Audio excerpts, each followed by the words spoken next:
Renzo Gracie is without a doubt one of the most legendary figures in the sport of mixed martial arts, and on Thursday night, his legendary status grew tenfold as he took down a group of muggers and tweeted about it at the exact same time. It's unbelievable stuff. I welcome you back to another edition of the MMA After Hour, and we are honored to be joined by the aforementioned Renzo Gracie on the line right now. Renzo, first question right off the bat, are you okay? 100%. Just a little sore on the hand and my knee. I don't know why. I think when you get old, you punch someone, your knee hurts. Okay, so explain to us what happened here, and then I'll get to the tweeting in a second because that's as fascinating. Yeah, but what exactly happened? Basically, I was coming back from a restaurant, and as I'm going to get my car was in the parking lot by the cab. The cab actually dropped me at 9th Avenue. So I was walking. And as I was walking, I even thought about getting some money on an ATM machine, but there was two guys arguing on an ATM machine, so I didn't stop, just went straight. And then I see these other two guys start following me when I pass. And I didn't think they were going to try to mug me. I began the tweets as a joke, and then I realized that they were, I've seen this in Brazil many times, And as I'm walking, I stop to take a few pictures, and they stop at you, and keep looking at windows of business that were closed and nothing there. They were talking to each other, So I keep walking, and they keep getting closer. As I went closer to, this was, I don't know the name of I took a picture when I was passing by even. The name of, it's one of the Elliott Chelsea houses. It's those big buildings, projects, I think they call it. I passed by these projects, right? And I just learned, Hollis told me that the other day he almost got mugged there too. He was in a very bad situation there, Hollis. And Hollis is a 6'4" guy, He just told me when I was talking to him on the phone like an hour ago. He was a very strange situation. So the same thing. I'm walking and they're falling. So the next thing I see, the guy goes and asks me for a cigarette. And I told him, no, I don't have it, buddy. I don't smoke. And he goes, come on, give me a cigarette. And he came and grabbed me by the arm and reached into my front pocket where my wallet was. As he's doing this, as he grabbed my arm and reached for the pocket, being very, give me a cigarette, give me the cigarette. The other one was coming from the other side, so it was going to be like both holding my arms and reaching for my pockets, But as the first one arrived, I pulled my arm, I hit him with a left and a right, and he fell. When he fell, I went to grab the other one, he took off running, disappeared running. So I came back and I had a good talk to the guy, and I hit him a couple more times, And then I went to get my car, but I was angry. I said, let me see if I can find this guy. So I drove all the way to West Side Highway, and I came because they couldn't see my car. My car was parking far, so when I get my car, I went after. Next thing I see, he's in the corner of I don't know if it was 9th or 10th Avenue. He's there looking for the avenue and for the street, looking for his body that was walking. So when I saw his body taking off on that direction, I get my car, I went around. I was almost West Side Highway, and then I came inside, cruising the street looking. So I see him in the corner looking, like towards where his friend was coming. So what I did, I went around, I parked the car on the block, and I run right next to the wall, very close to the wall so he couldn't see me, the whole block so I could reach him. And as I'm getting closer, he walked into the street, like probably his friend, he could see his friend there. So as I come running, when I turn the corner, he's right there with his back towards me, So I jump right on his neck and choke him out, him out. And then I hit him just light on the eyes, both eyes, And then I choke him out again, hit a couple more times just to, we call it in Brazil, to make a guaxinim, which is a raccoon. And I remember last time I did something like this, I was a kid, I was 18 or 17, and it happened yesterday. I said, let me give him something so he doesn't do this around here anymore, And I spoke to him, like I scared him a little bit as I was doing too, you know. And then I took off, jumped in my car, and came home. And it's a funny situation because the same happened with Magno. Magno was even one of my instructors, Magno Gama. He has a school in Queens, and he got his car. The guys were broken to his car. They were stealing things in, and he went in to grab the guy. The other one came from behind and put a rear naked choke on him with hooks on and everything. So he had to fight his way out of the choke with the other guy punching him, with the second guy punching him. So when he finally was able to get out, he was able to hold one. The cops arrived, and they arrest this one that he held it. And he did the same thing. He grabbed the car, started driving around. He found the second one. And then he got in a fight. And in the end, he got the guy in the rear naked choke, and the guy was tapping when he got him. So this guy probably knew how to fight. Imagine the danger of a guy like this robbing poor, regular people who don't know, you know? So like the day the Hardys told me the situation that happened to him on the same place that happened to me, he told me he could not do nothing. Like he couldn't, they mess with him, they insult him, and you know, and he couldn't do nothing. Because there was a bunch of guys, you know. So he had to just walk away, and it was exactly on the same spot. And he told me that many times he passed there, he saw this kind of situation, you know. And yesterday, unfortunately, was not that lucky day. And now the amazing thing about this is that you were tweeting about it. Were you actually tweeting in real time, or was that a recap of what had just happened? Yes, in reality, I began the tweeting on real time. You know, like I was tweeting, and I began to, I can't believe, because you have to understand one thing. When they pick on you, that means that you're the fool. You know, like they only go in who they think is weak. It's a fool. It's going to be easy to intimidate and take whatever you have. So they must think that you're drunk. They must think you're old, or you're a child, or a woman. That's normally who those cowards like to attack, you know. And so insulted for the fact that they were poor. They target me, you know.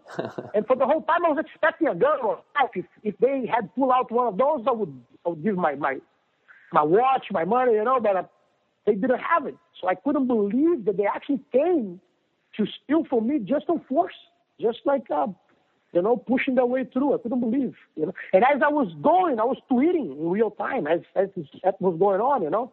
And then when I hit the first one, then I tried to chase the second. I came back, and that's the picture that I took, because I pulled the phone, and I screamed, "I'm going to call 911," you know. But as I said that, I'm coming, and the iPhone has the little thing that you press, just the camera, and the camera pops. So I popped the camera, and I took his picture as he was getting up, you know. Well, that's why I have that picture, and the other one I took in my hand, you know. And it's funny because the people on Twitter wanted the picture of the other guy too. They asked, "What's the picture of the other guy for?" My phone was in the car, man, for the second episode. And was there anyone around that tried to help you, or were you completely by yourself? Man, nobody. Like normally, and the funny thing, there's always people. There are always police cars. There's always people. I have to send you the picture. I took a picture of the street. I never seen the street like this. It looked like one of those movies, the Bruce, the guy Willis, Thursday, New York. There's nobody in New York. Yeah. That's the impression that I had, you know. I'm going to send you the picture. I took the picture of the streets, you know, as I'm walking. Is that the one that you tweeted when you were pretending to stop? Because there was a picture that you tweeted of just like an empty street. Oh, no, that actually was a little alley. Okay. So as I'm driving by, I saw this alley, and I stopped to take a picture. And at that moment, I thought about walking in there.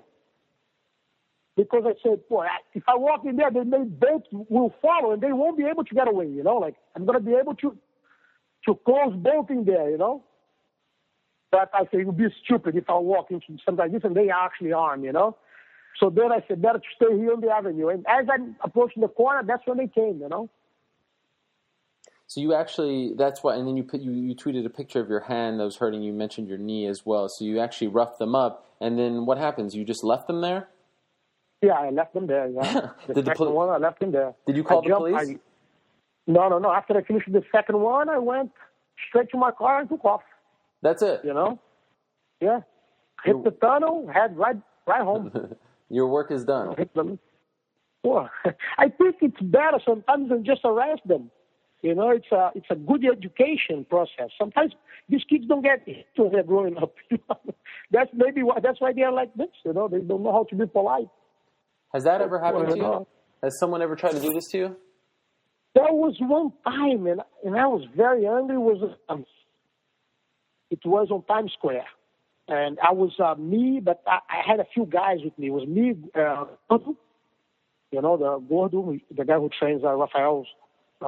And I brought them to Times Square, and the guys came to rob me. But in Times Square, there's always a lot of undercover cops. So the moment they approached me, and they came already because they come from behind me and they touched my opposite shoulder. He came from my left and touched my right. So when he touched my right, I look at him at the left, you know. and then he starts speaking French. Like he started, parlez français, like I was a foreigner, you know. And then he introduced himself. This guy is, I don't know his name. He said, Mike, this is Jay, and I'm Dick. No, this is Dick, this is Jay, and I'm Charlie. He said something like this. I go, and he said, this is Dick.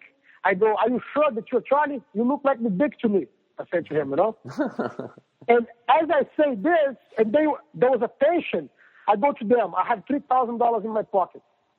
I say, if you can take it, it's yours. And they were big guys. But when I say that, and I promise I file no complaint, I said to them. But when I say that, Gord was across the street and he saw the whole thing. The cops approached you, the undercover cops. I think they were keeping an eye on them already, you know? Mm-hmm. So the cops came from behind, and I could see the body language change right away, and they were scared, and they started walking away, you know? But initially, the idea was to rob me, you know, like. I think this is probably the typical, the way that they rob in New York, I think, because it's, I had one student, a female too, she was robbed like that. They opened her purse and they took the stuff from inside and they pushed her against the wall, and I think she was on 93rd Street, 93rd or 91st on the east side, you know, and I think this is like the normally that, I think because here the prison term is high if you get caught mugging someone with a gun or a knife. So they come with hands, you know. But if they insult the guy come to me, means that I'm old or weak or, you know. It drives you crazy, you know. But a lot of people are wondering, like, the guy just came to ask, he has a cigarette and he hit the guy. Mm. I'm the kind of guy that I'll buy some more cigarettes. You know. He actually grabbed me by the arm and he reached inside my front pocket, you know. And the other one was coming to do the same on the other side. You know? But when I hit the first one, the second took off, you know? Now, what do you think would have happened if, same scenario, you're not Renzo Gracie or Joe Schmo, never... My man, it's for sure. You have to understand one thing. The way that they approach me, they are used to do this to a lot of people. You can count on that, for sure. Mm. The way that they did, they follow me on the whole street, you know?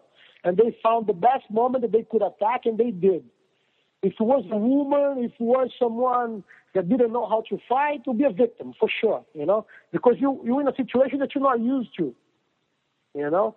Hey, one day I'm going to tell you a story. I'm not going to tell you this story. My wife is going to tell you this story. The two guys came to rob us with the guns on their waist. And I was on my gi. In an ATM. This damn ATM at Benjamin.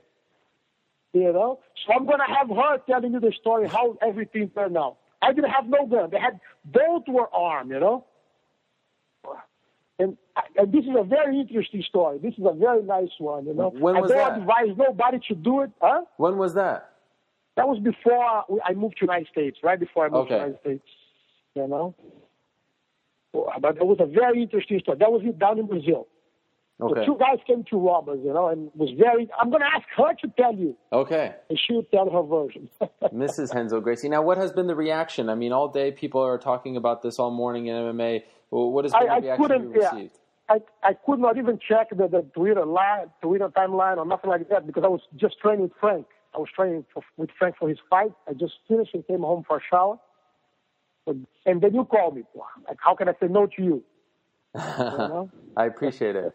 So I'm very happy to hear you're all okay. You just have some bumps and bruises, right? My brother, just is the kind of bruise that every man would like to have after he walk out of a fight. It's a sore head. And one last thing, Renzo, before I let you go, you mentioned Frank Yeager. He's going to fight in your home country of Brazil against Jose Aldo. What do you think about that fight? And will you be there with him? Because you weren't in Denver when he fought Benson Henderson. Maybe that was the missing ingredient. Man, we're working a lot in a lot of new moves, a lot of positions, and a lot of strategy.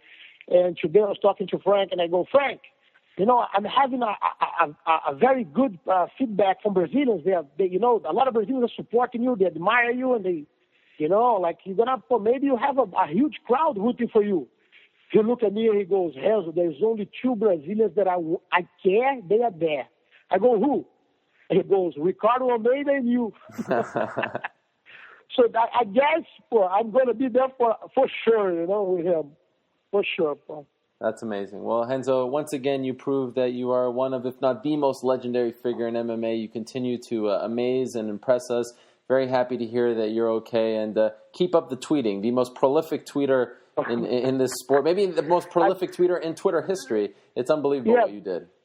The thing is, it takes a lot of time. And those guys that used to help me, I think they got tired. Jay and, I don't see them tweeting too much now. It's just me. It's just you. I like it better when it's just you. We feel the real Renzo Gracie. Has a Brazilian accent right on it.